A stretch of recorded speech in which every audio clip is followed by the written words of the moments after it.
அந்த அருமையான கவி வரிகளோடு இணைந்திருந்தவர் தமிழறிவியன் வானொலி தங்கள் சோபியா பாஸ்கரன் அவர்கள் ஜெர்மனி பிராங்க்பர்ட்டிலிருந்து தொடர்வது எல்லாதன் ஐயா இப்பொழுது சூம் செய்தியூடாக இணைந்திருக்கின்றார்கள் ஐயா, அவரை அழைத்துக் கொள்வோம்.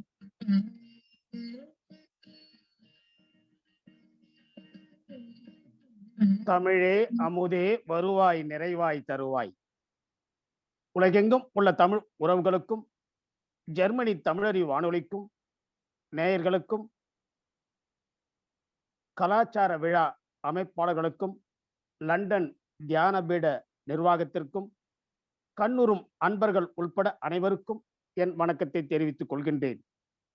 படித்ததில் பிடித்தது இருக்கிறது ஆனால் இல்லை, இல்லை ஆனால் இருக்கிறது எனும் தலைப்பில் சில விடயங்களை உங்களோடு பகிர்ந்து கொள்கிறேன். தக்கோலம் என் ஜலநாதன், உத்திரமேரூர், தமிழ்நாடு.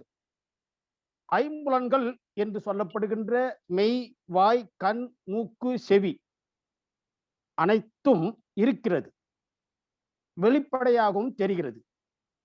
ஐம்புலன்களில் சிலவற்றில் குறைபாடு இருந்தாலும் மற்ற உறுப்பின் உள் உணர்வின் உந்துதலால் ஆற்றலால் உணர்ந்து கொள்ளும் மாற்றுத்திறனாளிகள் உட்பட ஐம்புலன்கள் இருந்தும் அதை இயக்குகின்ற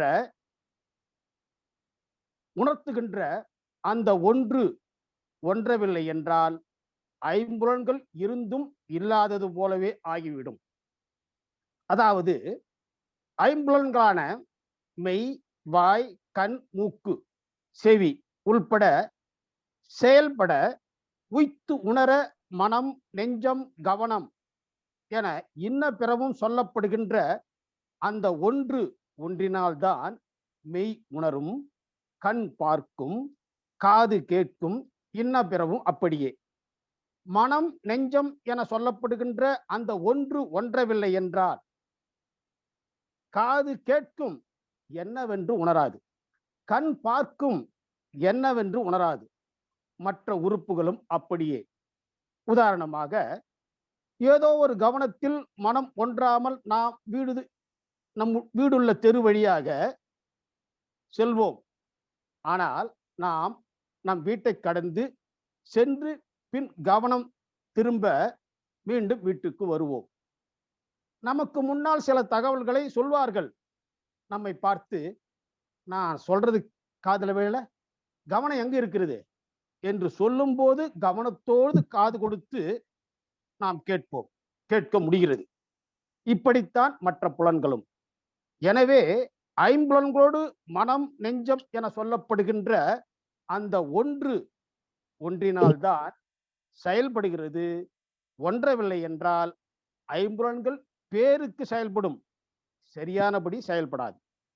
ஐம்புலன்கள் இருக்கிறது, ஆனால் மனம் ஒன்றவில்லை என்றால் ஐம்புலன்கள் இருந்தும் இல்லை, இருக்கிறது ஆனால் இல்லை. அடுத்து, இல்லை ஆனால் இருக்கிறது. ஐம்புலன்கள் சரியானபடி உய்த்து உணரும்படி செயலாக்கம் பெறுவதற்குரிய மனசு, நெஞ்சம் என சொல்லப்படுகின்ற அந்த ஒன்று நம் உடலில் எங்கு உள்ளது? நெஞ்சம் என்பது பெரும்பாலோர் மார்பை சொல்வார்கள், சிலர் இதயத்தை சொல்வார்கள், சிலர் பெருமுளைக்கு அடிப்பாகத்தில் இருப்பதாக உரைப்போரும் உண்டு.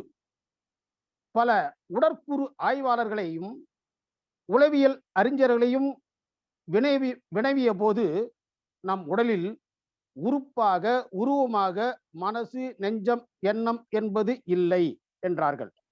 மேலும் அறிவித்திறனால் பலவும் கொண்ட ஆற்றலால் உருவமாக இல்லாமல் அருவமாக உள்ளது எனவும் சொன்னார்கள். இப்படி இல்லாத, அதாவது உருவமாக இல்லாத, அருவமாக உள்ள அந்த ஒன்றினால்தான் ஐம்புலன்கள் சரியானபடி உய்த்து உணரும் ஆற்றலோடு செயலாக்கம் பெறுவதால் மனம், நெஞ்சம், கவனம் என பலவாக சொல்லப்படுகின்ற அந்த ஒன்று உருவமாக இல்லை என்றாலும் இருக்கிறது அல்லவா? இல்லை, ஆனால் இருக்கிறது. வாய்ப்பளித்த ஜெர்மனி தமிழறி வானொலிக்கு நன்றி, வணக்கம். தக்கோலம் என் ஜலநாதன், உத்திரமேரூர், தமிழ்நாடு, சங்கத்தமிழ் இலக்கிய பூங்கா. மிக்க நன்றிகள் ஐயா. இணைந்து கொண்டமைக்கு நன்றிகளும் வாழ்த்துக்களும். நன்றி.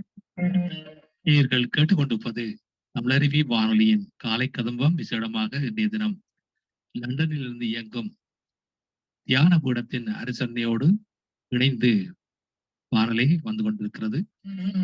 அடுத்து அனிஷாந்த் நைனை